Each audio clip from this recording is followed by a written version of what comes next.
അമ്മാവന്റെ സപ്തതി ഈ നിൽക്കുന്ന കൊച്ചനിയന്റെ അടിയന്തരം ഒരുമിച്ചുണ്ടിട്ട് നീയൊക്കെ അടങ്ങും അല്ലടാ ചേട്ടൻ കഴിവറട പോലെ. അനങ്ങരുത്.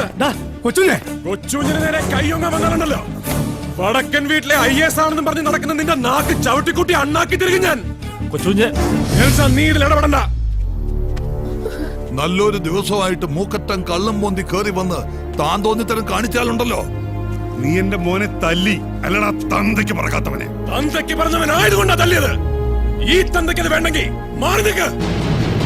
അങ്ങനെ എല്ലാരും തല്ലി ആണത്തം കാണിക്കാനാണെങ്കിൽ അത് നീ എന്നെ തല്ലടാ. കൊച്ചിനെ നിനക്കെന്താ ഭ്രാന്ത് ഓടിച്ചോ? ഭ്രാന്ത് പിടിച്ചതല്ല പിടിപ്പിച്ചതാ. ഈ നിൽക്കുന്ന അപ്പന്റെ ആ നിൽക്കുന്ന മോൻ കാണുന്നു അമ്മച്ചിക്ക്.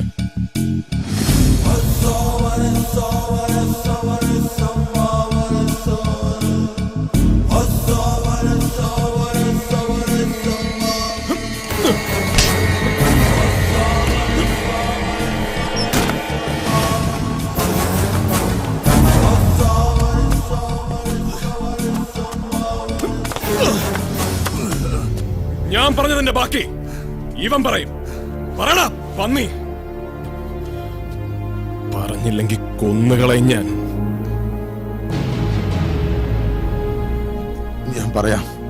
ഞാൻ പറഞ്ഞോളാം. സാറിനെ കൊല്ലാൻ എനിക്ക് 1.5 ലക്ഷം രൂപ തന്നത് ഈ SP സാറാ. എടാ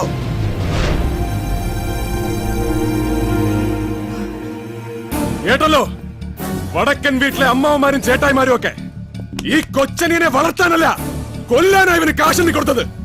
അത് എന്നാത്തിന്റെ പേരിലാണെന്ന് എനിക്ക് ഇപ്പൊ അറിയണം. എന്നാടാ ഇവനെ പറഞ്ഞൊക്കെ നേരാണോ? നേര് തന്നെയാ. വല്യപ്പന്റെ ഒസിയത്ത് പ്രകാരം ഈ കാണുന്നതെല്ലാം വിഹിതം വെക്കാൻ ഇവനുണ്ടെങ്കിലേ മതിയാവുന്നുള്ള അഹങ്കാരം വെച്ച് പിന്നെയും ഇത്രയും മീശ മുളച്ചോമാരെ കൊരങ്ങ് കളിപ്പിക്കാൻ തുടങ്ങിയപ്പോ ഇവൻ അങ്ങ് തീർത്ത് കളഞ്ഞേക്കാമെന്ന് ഞങ്ങൾ തന്നെയാ തീരുമാനിച്ചത്. പ്രൈവറ്റ് ഹാർബറിന് വേണ്ടി 300 കോടിയുടെ ഷെയർ ഒപ്പിട്ടതും 30 കോടി അഡ്വാൻസ് കൊടുത്തതും എല്ലാം കൂടെ ചേർത്ത് സായിപ്പിന്റെ കോത്താഴത്തേക്ക് എഴുതി തള്ളാൻ തോന്നിയില്ല. എനിക്ക് മാത്രമല്ല ഇവന്മാർക്കും. ഇല്ലെന്ന് ഇവര് പറയട്ടെ. എങ്ങനുണ്ടമ്മാവാ സ്വത്തും സമ്പാദ്യം സ്വന്തമാക്കാൻ വടക്കൻ വീട്ടിലെ തമ്പ്രാക്കന്മാര് നല്ല കുഞ്ഞാടുകളെ വളർത്തിയ മക്കൾ ആവർത്തിച്ച് കലയിക്കുന്ന സ്വപ്നം കണ്ടപ്പോ അതിൽ ഇങ്ങനൊരു സീൻ കണ്ടിരുന്നോ? സ്വന്തം കൂടപ്പുറപ്പിനെ കൊന്നു തള്ളാൻ കൊട്ടേഷൻ പാർട്ടിക്ക് കാശ് കൊടുക്കുന്ന സീൻ. തറവാടും തന്തമാരും അന്നും ഇന്നും ഒന്ന് തന്നെ ആയതുകൊണ്ട് ചിലപ്പോ കണ്ടു കാണും. പണ്ടും അത് തന്നെയാണല്ലോ ശീലം. കൊന്നു തള്ളാൻ കാശ് കൊടുക്കുന്നത് ഇതാദ്യമായിട്ടല്ലോ. ആണെന്ന് പറയാൻ പറ്റുമോ വല്യമ്മാവന്? ഈ താന്തോന്നിയുടെ മുഖത്ത് നോക്കി നടക്കട്ടെ. 70 തികഞ്ഞതിന്റെ ആഘോഷവും അതിന്റെ പേരിലുള്ള വെട്ടിവീഴുകളും എല്ലാം നടക്കട്ടെ. ഇത്രയും കാലം ജീവിച്ചതിന്റെ തട്ടുകട തീർക്കാനും ഇനിയും ചെയ്തു കൂട്ടാൻ പോകുന്നതിന്റെ കണക്കെടുപ്പ് നടത്താനും 1000 പൂർണ്ണയന്ത്രന്മാരെ കണ്ട് അഹങ്കരിച്ച് ജീവിക്കാൻ ഈ ആയുസ് ഇനിയും ബാക്കിയുണ്ടാന്ന് വ്യാമോഹിക്കണ്ട. നല്ല നേരം നോക്കി മാമൂദ് മുക്കി 4 നേരം അന്നം കൊടുത്ത് തീറ്റിപ്പോറ്റി വളർത്തിയ മക്കളോടും കൂടി പറഞ്ഞേക്ക്. വക്കീലേ, എന്തോ ഏത് പ്രമാണത്തിലോട്ടാ കൊച്ചുകുഞ്ഞ് ഒപ്പിടേണ്ടെന്ന് വെച്ചാ പറഞ്ഞാ മതി. അത് മറ്റൊന്നും കൊണ്ടല്ല, ഇനി ഈ തറവാട്ട് മുറ്റത്ത് ഇപ്പൊ കണ്ട പോലെ കൂടപ്പുറപ്പുകളായിട്ടൊരു യുദ്ധം ആവർത്തിക്കാതിരിക്കാനാ. പിന്നെ എല്ലാം കൂടെ വീതിച്ച് വിളമ്പി കഴിവേറ്റുമ്പോ അതിന്ന് ഒരു തരി മണ്ണി കൊച്ചുകുഞ്ഞിന് വേണ്ട. ഈ രണ്ട് മനസ്സല്ലാതെ.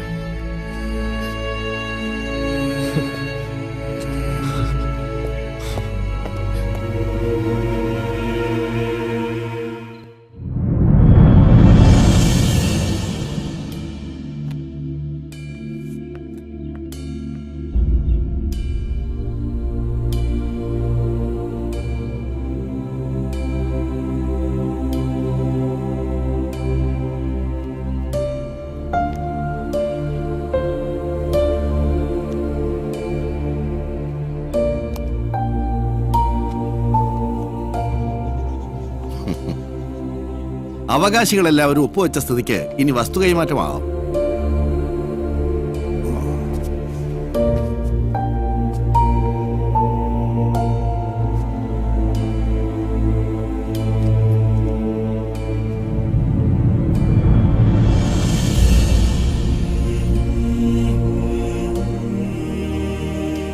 ഈ കൈമാറുന്നത് ഒരു വസ്തുവിന്റെ പ്രമാണമല്ല, ഞങ്ങളുടെ അപ്പന്റെ പ്രാണന.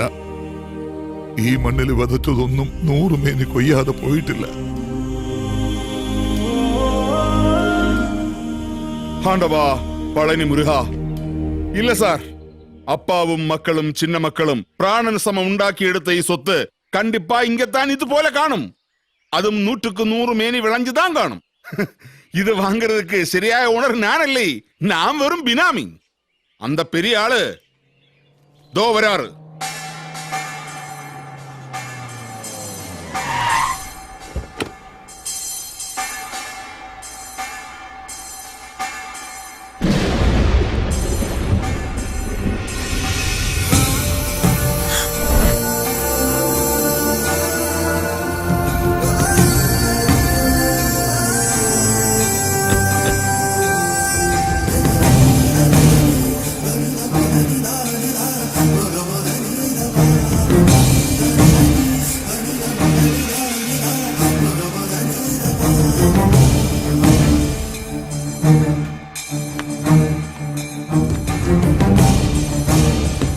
ജീവിച്ചിരിക്കുമ്പോൾ ജരാനരകൾ ബാധിക്കും, അത് സ്വാഭാവികം.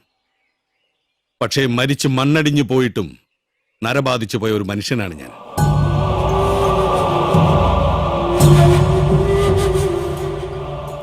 ഇനിയും മനസ്സിലായില്ലെങ്കിൽ പറയാം. പണ്ട് ഊരുതണ്ടി ഈ മുറ്റത്ത് കയറി വന്നൊരു നാടകക്കാരനാണ്. പേര് ദാവീദ്.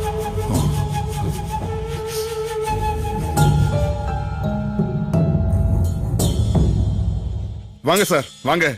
முதல்ல இந்த பிரமாணம். പ്രമാണം വടക്കം വീട്ടിൽ തറവാടിന്റെ പ്രതാപവും പ്രമാണവും കണ്ടിട്ടല്ല പണ്ടും ഞാനിവിടെ കയറി വന്നത്. ഇപ്പോഴും അതല്ല, എനിക്കതൊട്ട് വേണ്ടതാണ്. പണ്ട് ഇവിടുത്തെ പടിപ്പുരയ്ക്ക് കീഴെ എനിക്കൊരിടം തന്നെ വടക്കം വീട്ടിൽ കൊച്ചൗസേപ്പ് എന്ന വലിയ മനുഷ്യൻ ചോരയും വിയർപ്പ് ഒഴുക്കി ഉണ്ടാക്കിയ ഈ മണ്ണ് എനിക്ക് വേണ്ട. അത് സ്വന്തമാക്കാനും അനുഭവിക്കാനും മാത്രം വളർന്ന ഒരുത്തനുണ്ട് ഇവിടെ. ഈ ഊരുതണ്ടിയുടെ ചോരയില് ഈ തറവാട്ടിലെ തന്തയ്ക്ക് പറഞ്ഞതല്ല, അമ്മയ്ക്ക് പറഞ്ഞൊരു മകൻ. നിങ്ങളൊക്കെ ഓമന പേരിട്ട് വിളിച്ച ഈ താന്തോന്നി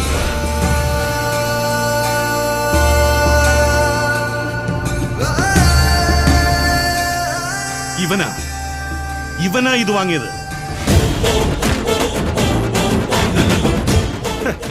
അതിനും മാത്രം വളർന്നിട്ട് തന്നെയാ ഇവൻ നിങ്ങളുടെ മുമ്പിലൊക്കെ അഭിനയിച്ചതും.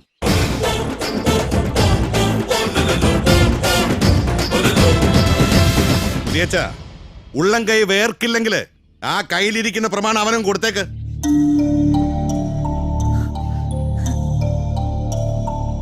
ദാവീദേ, എന്നോട് വേണ്ട. പ്രതാപത്തിന്റെ അഹങ്കാരം കൊണ്ട് ലോകത്തിൽ ഇന്നേ വരെ ഒരു മണിമാളികയും ആകാശത്തോളം ഉയർന്നിട്ടില്ലടോ. എന്നും നന്മയുടെ ആ ആകാശം കൈവെള്ളം കൊണ്ട് തൊട്ടത് കലാകാരനാ. വാളുകൊണ്ട് ഒരു തല കൊയ്യാനാവും, പക്ഷെ വാക്കുകൊണ്ട് മുറിയുന്നത് മനസ്സാ. അതുകൊണ്ടായിരിക്കും അന്നെന്നെ മണ്ണിട്ട് മൂടാൻ നീലകണ്ഠന്റെ കയ്യിൽ നിങ്ങളൊരു കൊടുവാള് കൊടുത്തു വിട്ടപ്പോ അവനതിന് പറ്റാതെ പോയത്.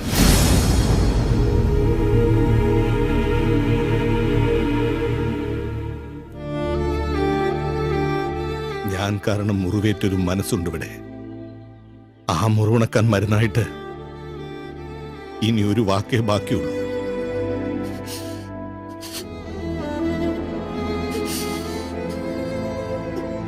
മാപ്പ്.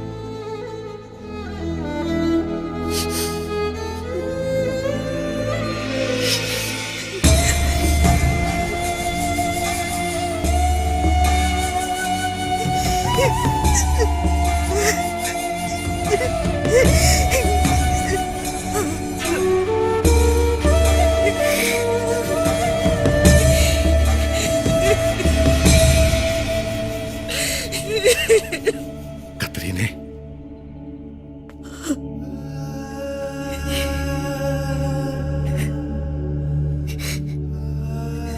എനിക്ക് വേണ്ടി കരയാൻ ഇനിയും കണ്ണീര് ബാക്കിയുണ്ടോ നിനക്ക്? ഒരു സ്വപ്നാണെന്ന് പോലും വിശ്വസിക്കാൻ പറ്റുന്നില്ല എനിക്ക്. ദേശാടന പക്ഷികൾ അങ്ങനെയാടി. ഏതോ ദേശത്ത് ഏതോ ചില്ലയിൽ കൂടുവയ്ക്കും. പിന്നെ രാവും പകലും കടലുകൾ താണ്ടി ആ കൂട്ടിലേക്ക് പറന്നെത്തുന്നത് അവരുടെ മക്കളായിരിക്കും. ലക്ഷ്യത്തിലെത്തും മുമ്പേ ചിറകൊടിഞ്ഞു പോയ ഈ ദേശാടന പക്ഷിക്ക് പണ്ട് വെച്ച ചില്ലയിലെ കൂട്ടിലേക്ക് പറന്നെത്താൻ നീ ഒരു മോനെ തന്നു. അപ്പന്റെ വഴികാട്ടിയായ എന്റെ കുട്ടിക്കുറുപ്പൻ നിന്റെ താൻ തോന്നി.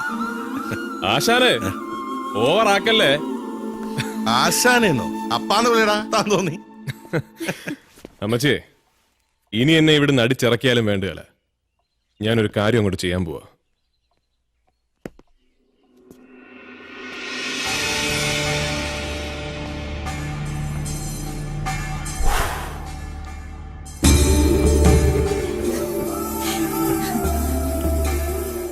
നിനക്ക് നോവില്ലെന്നറിയാം. എന്നാലും ഇത്രയും കാലം ഈ പാവ അമ്മച്ചോട് ഇത് മറച്ചു വെച്ചില്ലേ, അതിന് ഇതൊന്നും നല്ലതാ.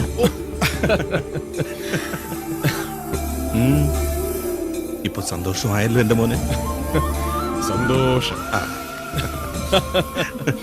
അങ്ങനെ കാറ്റ് പറഞ്ഞതും കടല് പറഞ്ഞതും കാലം പറഞ്ഞതും പൊള്ളാണേ.